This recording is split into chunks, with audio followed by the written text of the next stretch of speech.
My name is Michael Lacalle, publisher of the Lead Lag Report. Join me for Daniel Lacalle. Daniel, it's been a while. I'm excited to catch up with you because a lot's been going on and maybe we'll have some interesting spirited debate here. But for those who are not familiar with you and your great work, introduce yourself. Who are you? What have you done throughout your career? What are you doing currently? Thank you so much. Thank you, Michael, for inviting me to this chat. It's always a pleasure. Well, I'm a PhD economist. I'm a professor of macroeconomics at IE Business School. And I'm also a chief economist at hedge fund Tresis, which also has a broker-dealer and an asset manager side. And I manage one of the funds in that space. So really excited to be here and looking forward to the chat. So I want to start off by asking a question which sounds a little strange. Where is the inflation that's still in the system coming from? And the reason I say that is I tend to think of things in terms of demand pull and cost push as sources of inflation, right? When I look at various intermarket relationships, the argument that it's coming from the demand pull side is not being validated by market prices, meaning retailer stocks have largely done nothing and actually are closer to making new lows. Consumer discretionary stocks in general haven't really kind of performed that well. So I don't really see it from stock market side, the excitement around continued consumer strength. And then I look at the cost push side on the commodity side. I just looked at a chart on copper, and you look at oil. It doesn't seem like there's any real cost push inflationary pressure kicking in either on the commodity side, at least now. So what's driving current inflation dynamics? And is it possible that the market underneath the surface is sensing maybe disinflation or deflation to come? Okay. We tend to look at the inflationary process from those viewpoints that you just mentioned, no? Whether there is a strong level of demand growth or a tightness in the supply side of commodity factors. However, inflation is not the increase in costs or the increase in prices, unit prices. Inflation is the increase in aggregate prices and the consistent and annualized increase in aggregate prices. That can only come from monetary factors. So the reason why we continue to have elevated inflation is because if we think about the ways to contain inflation, there are three ways. Now, the first one obviously is to hike rates. That reduces the amount of growth in money in the system, but not the amount of money. The second is to reduce the amount of money in the system, which is not happening. If you look at the proxy of global supply, the money supply globally, it is basically at 104 trillion, which is a very modest decrease from its all-time highs. The third one is that we see an aggregate demand reduction that would reduce the amount of credit, i.e. new units of currency being consumed in the system. That is happening, but it's happening only in the private sector. And the private sector in each of the developed economies is about 40 to 60% of the economy. But when the public sector, which is between 40 to 60% of the economy in most developed economies, it's not just not reducing the consumption of new units of currency, but it is actually increasing them.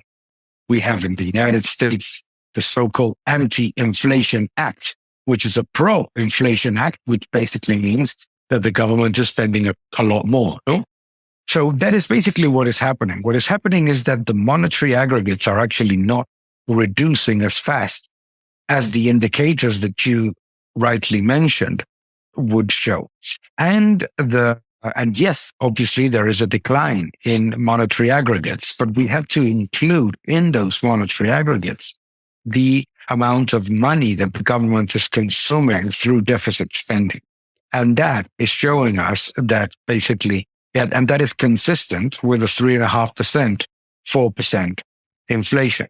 So what we are actually seeing is an environment in which the traditional red flags for inflation, oil prices, way too high levels of consumption, house prices through the roof, etc., none of those are actually working in 2022, 2023.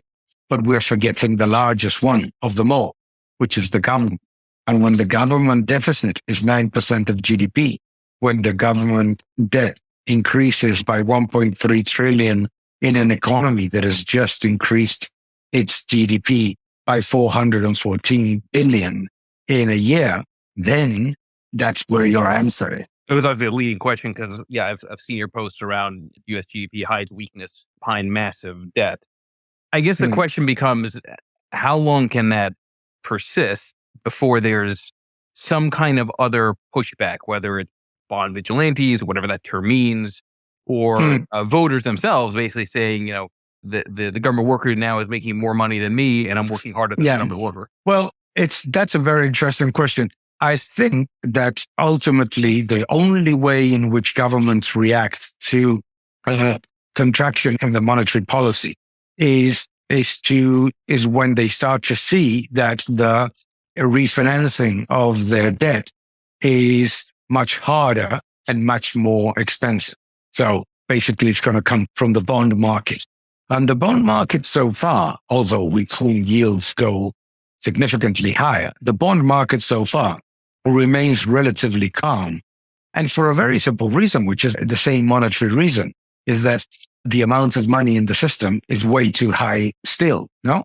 So what we could actually see is that this is prolonged for quite some time, but like all risks, they build slowly and they generate a big slump abruptly. And that is very likely to happen. Is that what we will likely see is suddenly, the market says, we're quite comfortable because the US 10-year bond yield is not going above 5%. Well, let's see what happens if it goes to 6. No? And let's see what happens to the sudden stop in emerging economies with a 6% government or US government bond yields. No? Even with a 5%, by the way, we're already starting to see the cracks as you follow very well. No, we are starting to see the cracks. So, for example, it is virtually impossible for emerging economies to issue debt in US dollars, and certainly not at the cost that they were accustomed to.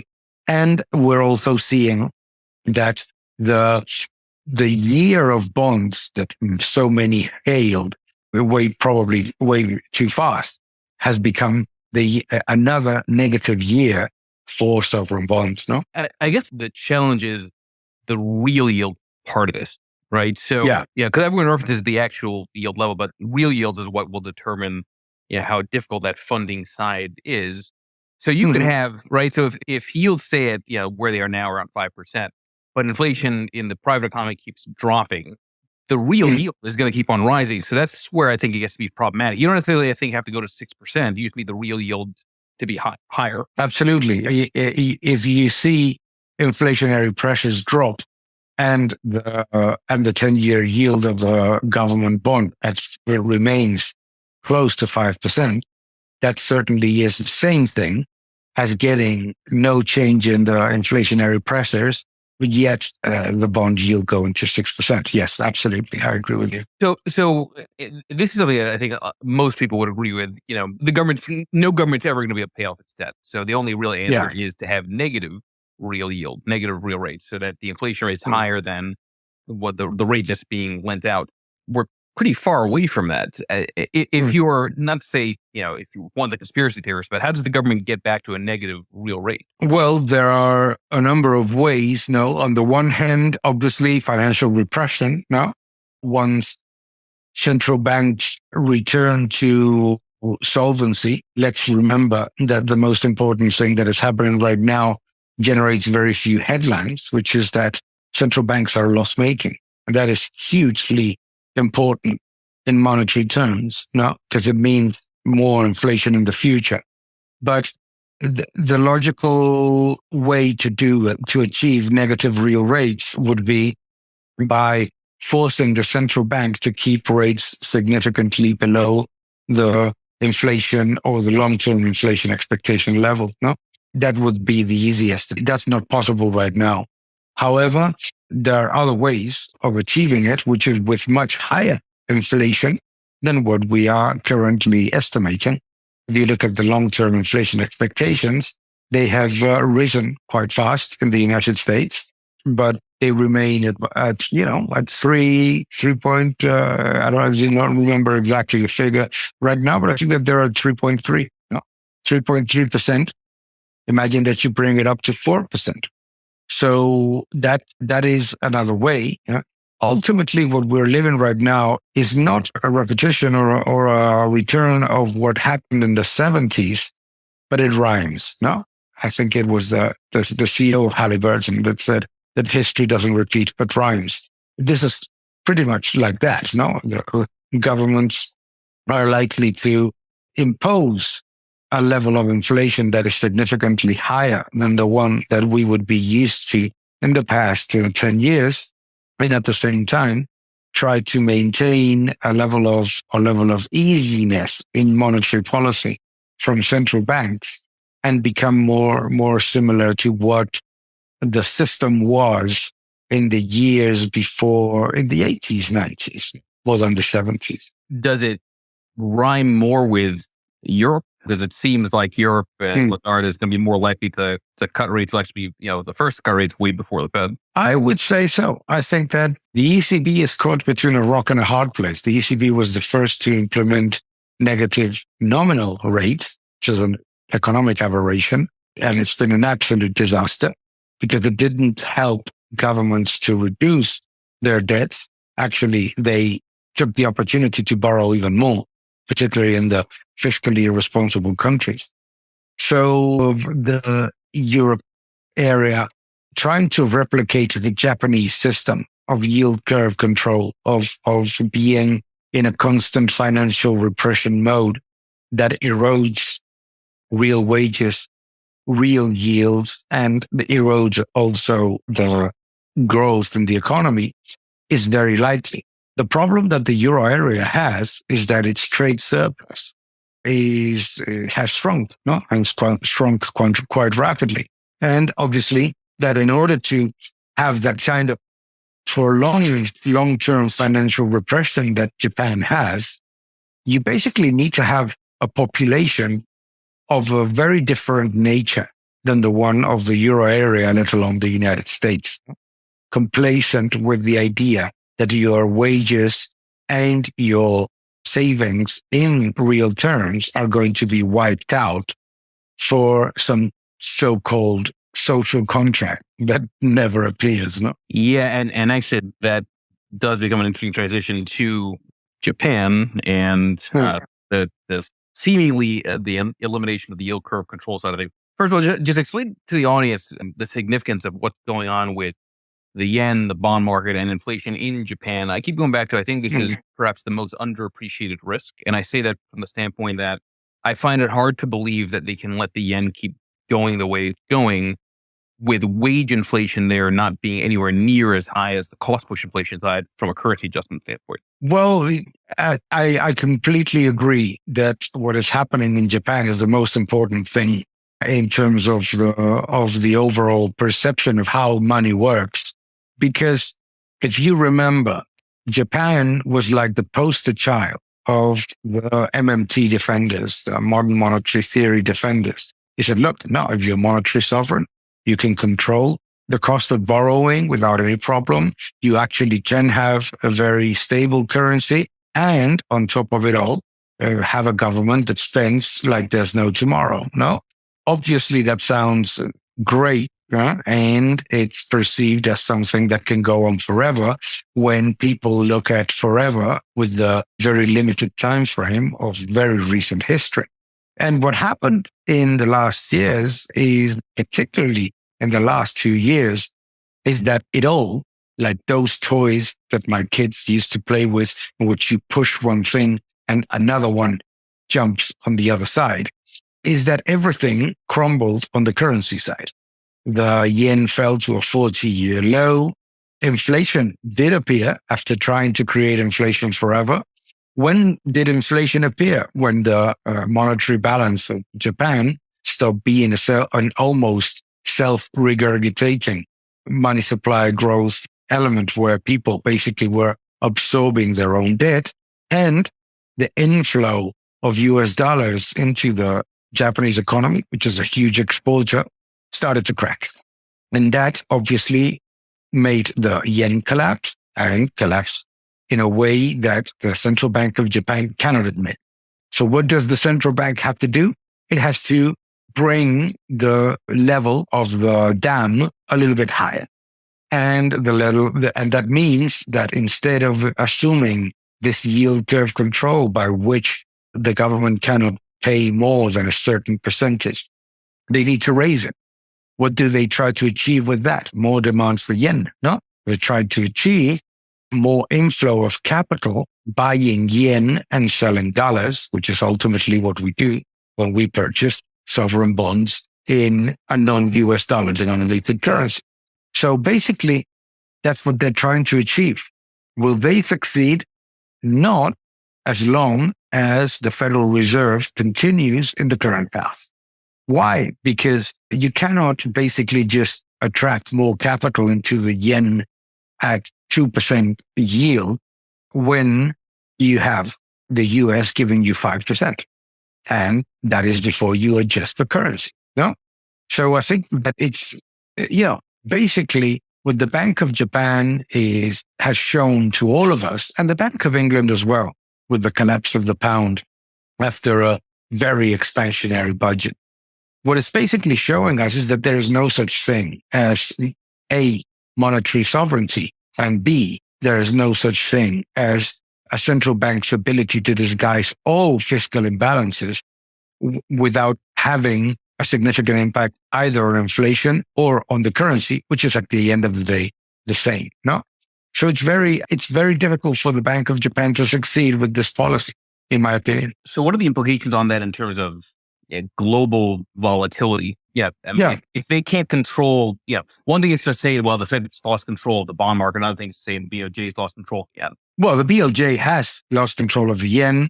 The Bank of England has lost control of the pound, and certainly, and I don't even think that it ever wanted to have control of the euro, but the ECB does not even have remotely any control of the euro. But I think that what the implications for volatility, I think, are quite significant, is that what we're basically seeing is that instead of the trumpeted de-dollarization of the world, what we are actually seeing is a de-eurization, or if the word exists, I just created it, or a de-yenization of the world, is that the utilization of other currencies is falling.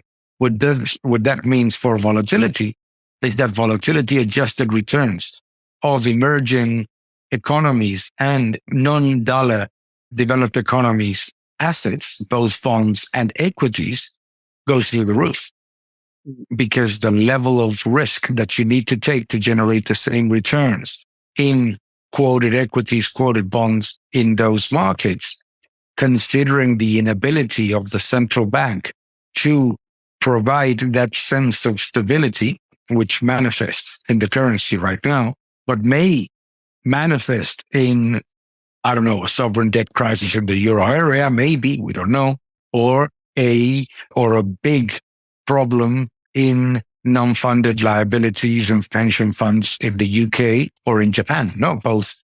At all of that ultimately is one way or another a manifestation of a massive monetary imbalance. Do you get a sense that there's more of a risk of some kind of a global contagion from volatility coming out of Japan versus what's gone on with China? Because everyone tends to focus on China, but I don't know about you, but it seems like China is largely discounted and nobody's invested in China, or very few are invested in China. Well, I think that it's very, let's say, typical of equity markets to focus on an emerging economy as the one that drives the volatility increase.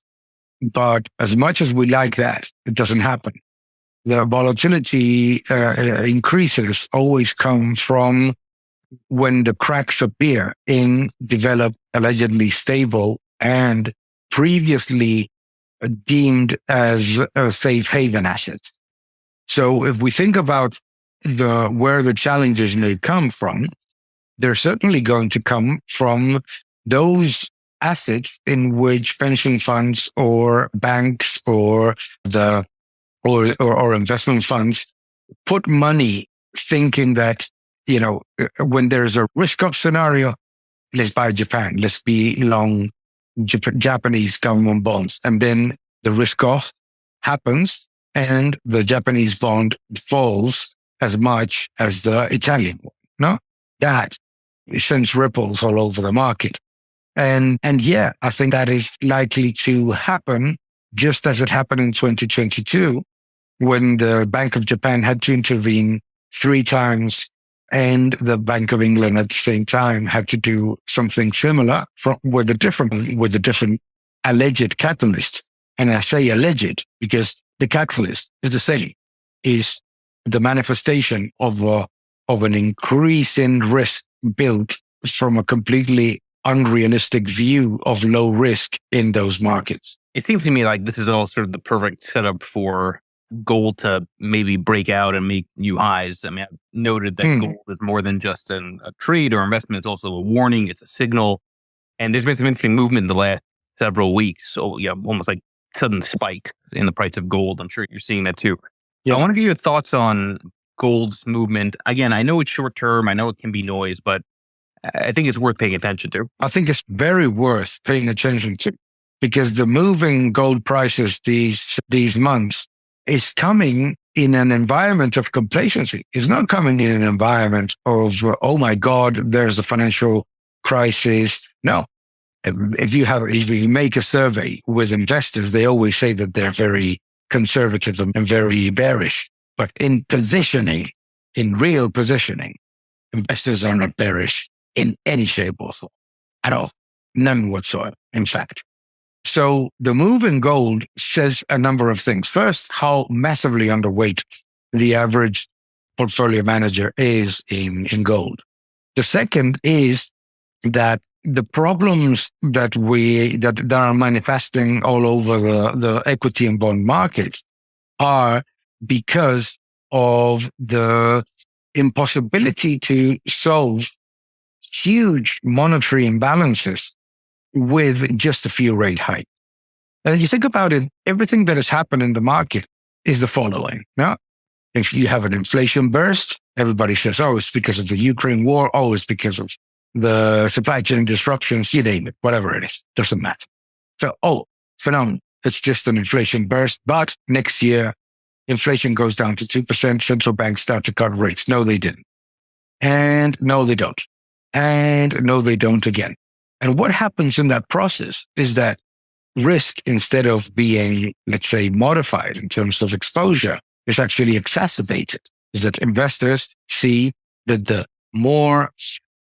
longest duration asset, technology stocks go through the roof, but the remaining 493 stocks in the S&P 500 do nothing. Very much the same in most indices. 1 or 2 very large caps drive the entirety of the performance of stocks.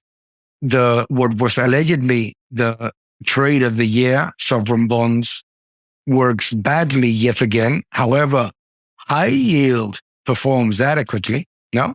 So what we are basically seeing, if you think about it, is that what the market is doing is trying to accommodate the narrative to something that has absolutely nothing to do with that narrative. What is the narrative? The narrative is printing money and lowering rates and increasing massively the quantity of money in the system is not going to generate inflation or monetary imbalances, and therefore everything can be solved through monetary action.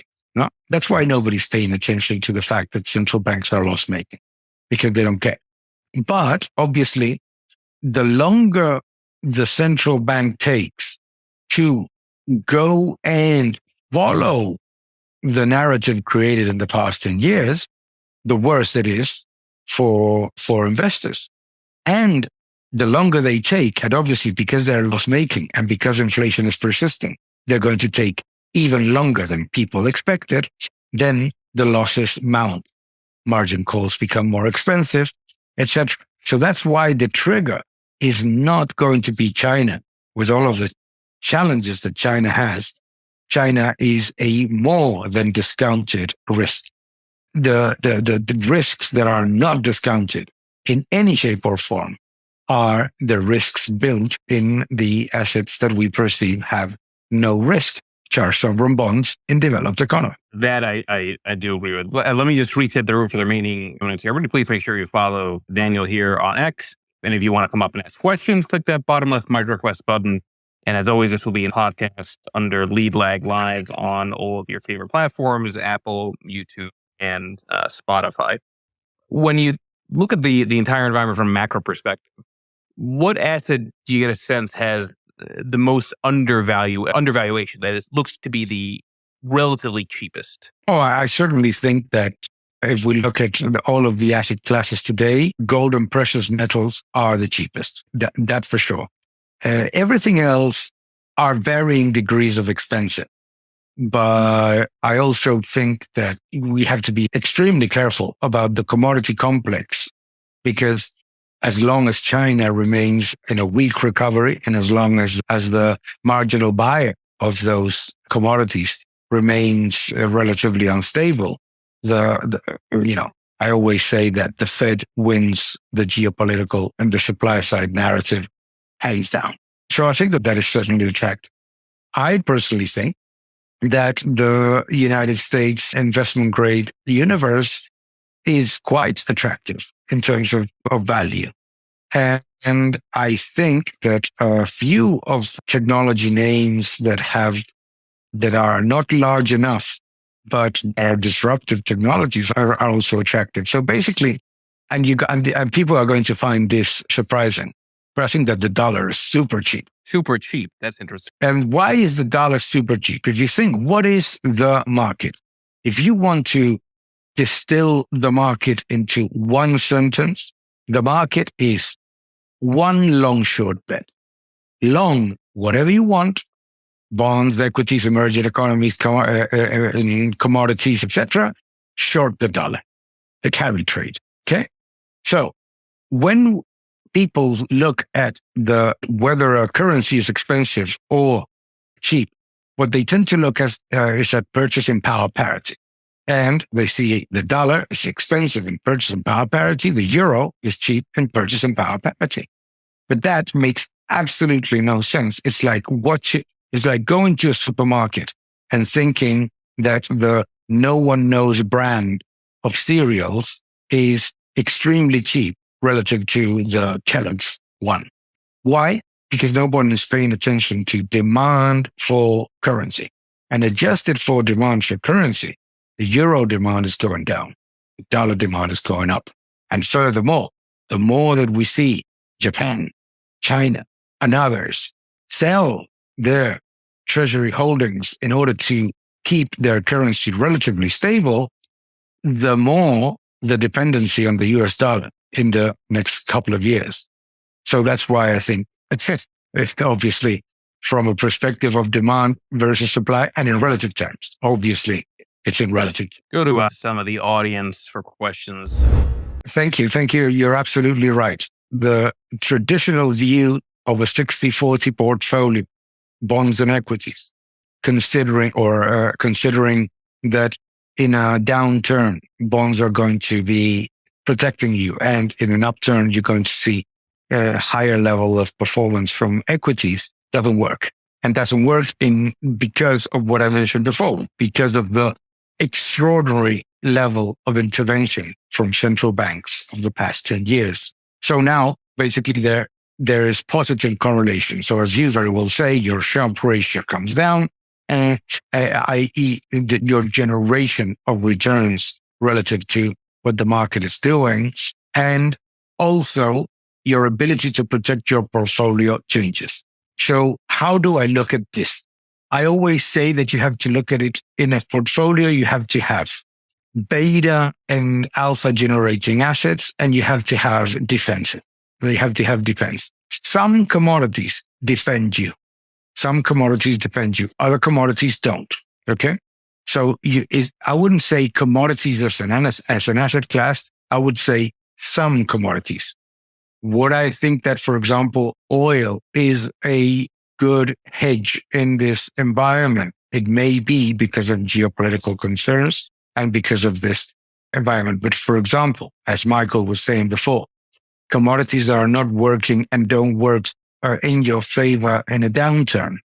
Aluminum, copper, nickel, iron ore, all of those stuff. So I would separate between those that are actually look at inflows of capital required in those commodities relative to the outflow coming from a weakening of the economy. So I would say industrial commodities, very careful, energy commodities, and better placed in that environment. Not natural gas, obviously, because natural gas is seasonal, but energy commodities, I would say, can help decorrelate a portfolio in a way that bonds certainly can in this environment. I think also the challenge is just how you get access, right? Because once you have, factors like contango backwardation with commodities, which you can normally only access through futures, that just complicates any kind of thesis, I think, in general. It's a great point. I would say that from an average invest standpoint, what you have to basically do is try to avoid being a commodity trader and simply have some exposure to an asset that is going to give you decorrelation through an ETF. So I talk to a lot of asset allocators, advisors throughout the day. And, I talk about my own strategies, but then, I kind of just say broadly, sometimes I wonder if all this analysis and thinking around markets even matters when you could just, put your money in a treasury bill at, 5% annualized and call it a day.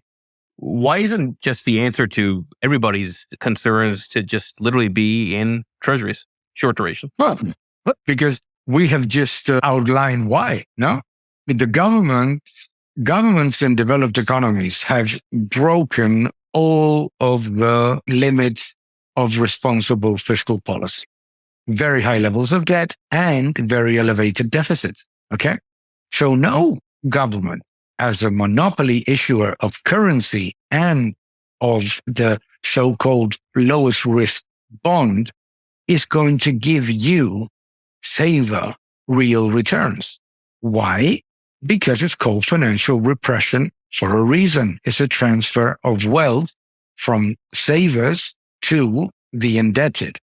And it's a policy. It's not, So when did governments want to give you real positive returns so that you could put the savings in their decks? When the objective was to attract capital from savers to a fiscal policy that was directly linked to the economic cycle. So governments in periods of growth would reduce their expenditure, would cut taxes, and reduce the size of government. In periods of crisis, they therefore had some saving to help the economy get back into shape with what is called the automatic stabilized sign. What's the problem? The problem starts when governments go from being the provider of financing of last resort to the providers of financing of first resort. So in periods of growth, the government comes and says, now it's time to borrow. No, you must remember, many of you, that famous article from Krugman with the economy growing at 3%. It's time to borrow. No, it's not time to borrow. And in times of crisis, it's time to borrow as well. So when the mindset of the policymakers is that they are the solution to the growth and the recession problem, the saver is not their friend, but their enemy. And because they know by now that no matter what yield, but they know by now that there is a minimum level of demand for their paper that is going to be absorbed by the market because they have to. You know how many pension funds need to buy an issuance of sovereign bonds because it's in their mandate, as well as the central bank. And remember, fiscal and monetary policy are the same thing. So when fiscal policy cannot respond to the economic cycle and actually goes completely against the economic cycle in growth and in recession times, monetary policy is always going to end up working against the holder of sovereign bonds.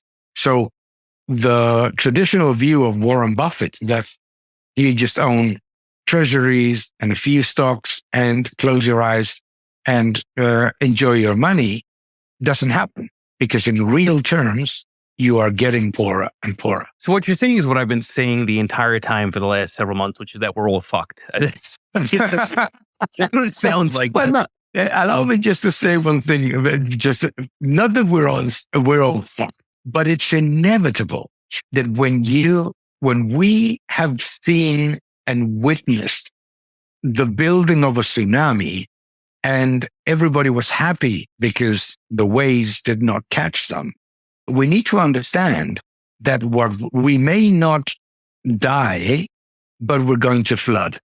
That is a fact. And that is either going to come in higher inflation or negative returns of sovereign bonds for a very long period of time, or which is basically destruction of the amount of money issued in the system. By the way, when the Fed talks about soft landing, what they're talking about is your portfolio will be worth 20% less, but unemployment will remain around 4%.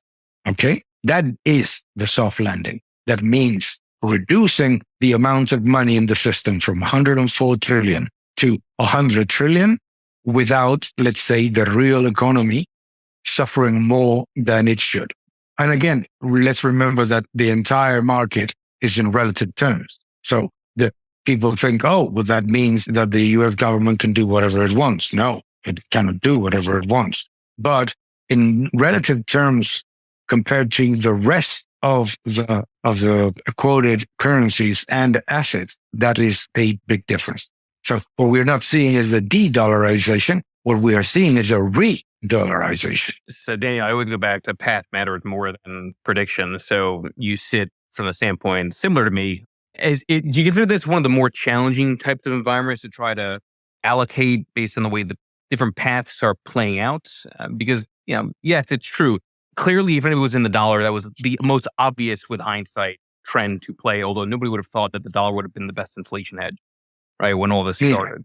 But talk about it from sort of a portfolio management perspective, how challenging this environment has been. Oh, huge also, because from the perspective of discussing with clients, it's incredibly difficult, even if you want to be overweight dollar and gold, because nobody wants to like the idea. I think that this is the most challenging thing of it all. No, obviously, if anybody would have told us that the dollar was the best hedge against sovereign bond and bond market decline, it is certainly a surprise, even being overweight the US dollar or being long US dollar as I was, no? But the other thing that I think is very challenging is the discrepancy between the headlines that we read and what actually happens in portfolios. The fact that only 5, 6, 7 stocks account for the entirety of the performance of the S&P 500. The fact that the Russell 2000 is doing horribly, despite the idea that the United States equities are doing phenomenal. All those things make it very difficult for an investor. And there's also the added problem of we have had by now, it is 2 generations or 2 generations of traders that have only seen financial repression, negative reduction in rates, and increase in money supply. So it's very difficult for people to understand that maybe all of that is over, at least in the way in which we expected it to be, i.e., in multiple expansion generation terms. So it is very difficult. I think that it's going to remain exceedingly difficult because a lot of people are trying to bet on when the Fed is going to pivot in order to continue to be exposed to the same type of assets. And I think that there are going to be a number of assets that we have historically accepted to hold that we need to say, you know what? We don't want any of that for our clients in the next 10 years easy. Yeah, and I think realistically, you're only going to Fed pivot when credit stress tells you you're going to get a Fed pivot, right? Absolutely. And that, Absolutely. I keep going back to, even if the stock market were to crash, and again, I maintain that we're just from an intermarket perspective in a short term, very high risk setup here. But even if the stock market crashes, if the stock market crashes, but credit spreads stay tight, they're not going to save the stock market because they care about saving default risk getting out of control. And also because people don't want to understand what a soft landing means. A soft landing for a monetary authority means that there will be a huge reduction in the quantity of money in the system without massive implications in the employment and in the what we call the real economy. How do you achieve that? Only with a huge market correction, which means that the quantity of money is reduced by a price. So when Jerome Powell and the Fed is talking about a soft landing, they are talking about equities correction with, as you have very well mentioned, with spreads remaining relatively stable and therefore credit conditions remaining relatively stable as well. Yeah. It's just funny to me because I don't know if people really understand the difference between a bond sell-off like what we've seen that's duration driven and which is really a shift in the curve, right? Versus, what is a more traditional bond sell-off, which is credit spreads. I'm still bearish on bonds, but I'm bearish on bonds that have credit risk, which I think is why treasuries would, get back that kind of flight to safety behavior. Oh, treasuries relative to other sovereign bonds may. Yes, absolutely. Because of the sudden stop in emerging economies. They may. But in themselves, I find it very difficult to believe that a government that is unable to reduce its deficit below the structural deficit of the United States is now at 6% of GDP. So we need to look at it from the perspective of what that means, short term and long term. Short term, it means that the limited supply of dollars is going to be hugely, mostly consumed internally, and therefore that there is a flight out of emerging economies, out of developed non-dollar economies to the dollar. Absolutely. Long term, it means that the only thing that the government can do is make those 10 trillions in 10 years disappear, vanish, gone. And that's your bonds. Daniel, for those who want to track more of your thoughts, your work, where would you point them to? And maybe touch on the books and where they can buy them. You can buy my books at any of the traditional outlets. If you want my views on the monetary system, Escape from the Central Bank Trap is one of them. Freedom or Equality is more about the values and the system that we are leading to. And The Energy World is Flat is about the commodities situation that we have discussed throughout the chat with the monetary as well. And Life in the Financial Markets is the first book I wrote, which is about my experience throughout the financial crisis and a little bit further. Everybody, please give Daniel a follow here. As you can tell, wildly knowledgeable, great way in terms of the way he communicates things. I think it was a great conversation. Again, I will have this as a podcast in a couple of days here. And hopefully I will see you all tomorrow when I have another space or two, I think, coming up. Thank you, Daniel. Appreciate it. Thank you so much. I really enjoyed it. Thank you for your questions and have a great day, everyone. Bye-bye.